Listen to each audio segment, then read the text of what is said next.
আমি নাম বলছি না, তাদের ঘরের যদি কেউ হতো, সরকারি টাকায় চলবে, সরকারি টাকায় খাবে, সরকারি টাকায় সিকিউরিটি নেবে, সরকারি টাকায় সবটাই হজম করবে, আর কি বলবে, এই এক কলমের খোঁজা যাও সবার চাকরি চলে গেল।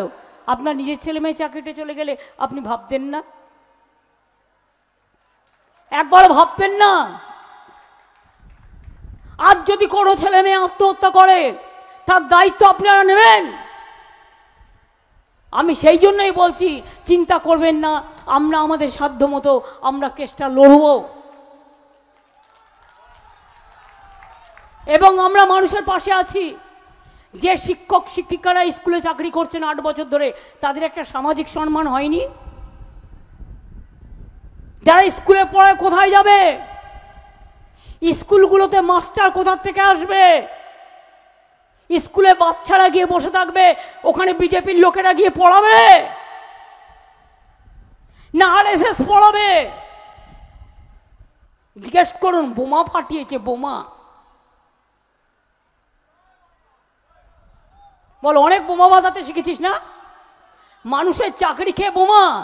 বল, ওই বোমা হজম হলে হয়, একদিন বুঝবি আজকে খুব গায়ের জোর না। বিজেপি থেকে দালালি করছিস কেন? প্রচুর টাকা করেছিস বলে। পাছে সিবিআই ধরে, পাছে ইডি ধরে, পাছে এনআইএ ধরে। লোকগুলো ভয় পায় বলে প্রবলেম, না তো কেঁচো খুঁড়তে সাপ বেরিয়ে পড়তো। সেদিন পুরুলিয়ার চাকরি কে বিক্রি করে দিয়েছিল?